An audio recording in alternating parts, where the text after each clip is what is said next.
It's now known that the UK will begin publicly evacuating up to 300 critically injured or malnourished children from Gaza for NHS treatment. This is not only welcome, it's long overdue, as the First Minister John Swinney rightly asked, why didn't we do this earlier? More than 50,000 children have been killed or wounded in Gaza since October 2023. Countless more live on the edge of famine. To delay action while children starve is not just an administrative failure, it's a moral failure. Mr Swinney wrote to the Prime Minister on July the 9th. Stella Creasy coordinated a cross-party letter signed by over 100 MPs urging immediate evacuation, and meanwhile Project Pure Hope, a private charity, quietly succeeded in bringing children to the UK, operating on donations and moral urgency, not bureaucratic inertia. Contrast that with the UK government, which until now declined to coordinate safe passage, medical visas or treatment, according to the Foreign Affairs Committee report. Why? Was it the fear of headlines in the right-wing press, a reluctance to draw comparisons with the swift help extended to Ukrainian refugees, or worse, was it political theatre waiting until the moment was more politically advantageous?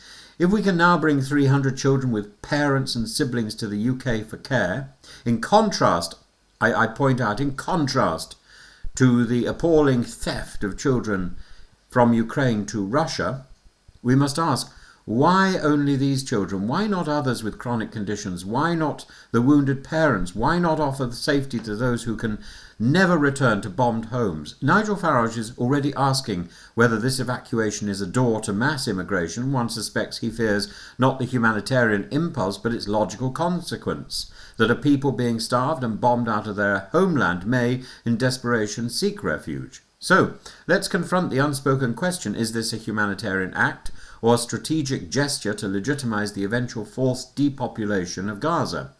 If Israel denies aid, shoots near food queues and demolishes hospitals, yet allows selected exits for sick children, we must ask whether this constitutes relief or removal, a painful echo of the Nakba. Dr. Wasim Saeed, who treated victims in Gaza, describes these evacuations as a drop in the ocean. Indeed, 5,000 children have been evacuated globally, but that's from a population where over 300,000 are at risk of acute malnutrition. Children like Majd al-Shaghnobi, whose jaw was obliterated by an Israeli tank shell, required complex reconstructive surgery. His case, funded by charity, treated by volunteers, was a triumph of conscience over delay. Yet for every Majd, there are thousands who will not make it to Heathrow, who some die while awaiting paperwork, others are buried in rubble, or die clutching their siblings at food queues and are shelled.